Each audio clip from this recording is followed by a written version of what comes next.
नमस्कार, आप देख रहे हैं प्रताप न्यूज और मैं रमेश टेलर आपका स्वागत करता हूं। जन्मदिन पर यूँ तो माता पिता अपने बच्चों को सस्ते महंगे कई तरह के गिफ्ट देते आए हैं, लेकिन चित्तौड़गढ़ शहर में एक पिता ने अपनी बेटी के जन्मदिन को यादगार बनाने के लिए अनूठा गिफ्ट दिया है। बेटी के द्वारा लिखी गई कविताओं को एकत्र कर एक पुस्तक में तब्दील किया है और वह पुस्तक बेटी के 5 जून को आने वाले जन्मदिन के दिन लॉन्च की जाएगी, उपहार में दी जाएगी। शहर के एक व्यवसायी आशीष मुखर्जी की बड़ी बेटी अंतरा मुखर्जी को बचपन से ही कविताएं लिखने का शौक था। अंतरा के द्वारा लिखी गई कविताओं को उसकी माता पायल मुखर्जी ने संभाल कर रखा। बेटी जब बड़ी हो गई और 5 जून को उसका 18वां जन्मदिन आने वाला है, तो ऐसे में माता पिता ने सोचा कि क्यों न बेटी को एक अमूल्य उपहार दिया जाए। उसके द्वारा लिखी गई कविताओं को एकत्र किया गया और एक पुस्तक छपवाई गई।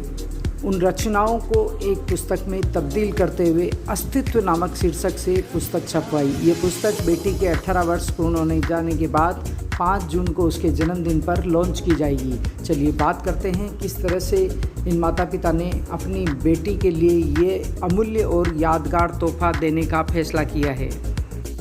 मेरा नाम अंतरा मुखर्जी है और मैंने अभी 12th क्लास पास किया है सेंट्रल एकेडमी स्कूल से। ये मेरी पुस्तक है जो मैंने मतलब मेरी कविताओं का संग्रह है। इंग्लिश और हिंदी दोनों में मैं लिखती थी और इस किताब का नाम है अस्तित्व एसेंस।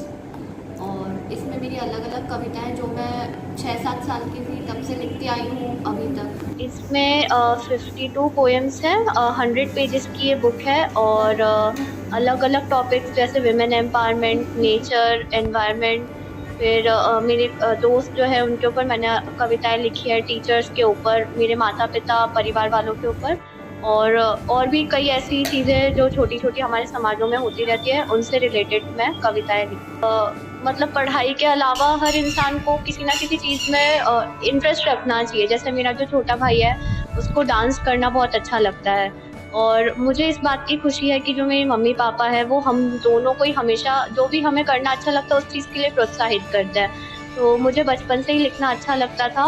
मेरे पापा और मौसी जो है वो दोनों ही कविताएं लिखते थे, तो उन दोनों की कविताओं को पढ़ के मैं बहुत ही ज़्यादा मोटिवेट हुई थी। मुझे भी ऐसा लगा था कि मुझे भी ऐसा ही कुछ करना है, तो उनकी कविताओं को देखकर मैंने कविताएं लिखना स्टार्ट किया। और मेरे मम्मी पापा दोनों ने ही मुझे स्टार्टिंग से बहुत मोटिवेट किया है और उन दोनों का ही आइडिया था कि मेरी ये जो किताब है इसको पब्लिश करवाते हैं और भी लोगों तक मेरी कविताएं पहुंचाते हैं। फर्स्ट बुक है जो कि हम लोग का थोड़ा आइडिया ये रहा कि इसका 18 जो बर्थडे आए उसमें हम उसको ये गिफ्ट करें। एक्चुअली अंतरा को क्या बचपन से ही कुछ न कुछ लिखने और पढ़ने का बहुत शौक था। जब ये 3 साल की थी तो मुझे याद है कि एक दिन उसने रविन्द्रनाथ टैगोर की बुक उठाई और उसमें बुक उल्टी और उसमें पता नहीं क्या इंग्लिश में बड़बड़ पढ़ रही है। तो मेरी मम्मी आई हुई थी उस समय। मम्मी ने पूछा क्या पढ़ रहे हो? ये मैं पढ़ रही हूँ गीतांजलि है और ये पढ़ रही हूँ। तो मम्मी ने कहा इसमें क्या पढ़ रही हो? अरे इसमें रविन्द्रनाथ टैगोर जी के बारे में मैं पढ़ रही हूँ। मम्मी ने कहा अच्छा। तो इसका उस समय से हम लोग देखते थे कई बार कि बुक पढ़ने का इतना इसको इंटरेस्ट था कि अपनी बुक छोड़ो, जो भी बुक मिले उसको पढ़ना है। फिर धीरे धीरे जब 3rd 4th में आई तो इसका लिखने का थोड़ा इंटरेस्ट बहुत ज़्यादा ही होने लगा। तो कहीं पे लिखा, कुछ लिखा। फिर ये लास्ट 15 जब इसका बर्थडे आया तो मेरी आदत है जब नया सेशन स्टार्ट हो तो बुक्स देखती थी कि कोई पेजेस कुछ ना रह जाए, तो छोटे छोटे पेजेस मैंने इसके कई सारे पोएम के इकट्ठे किए। तो मैंने उसको एक डायरी में लेके पूरा इसको नोट करके इसको मैंने 15 बर्थडे में इसको गिफ्ट किया।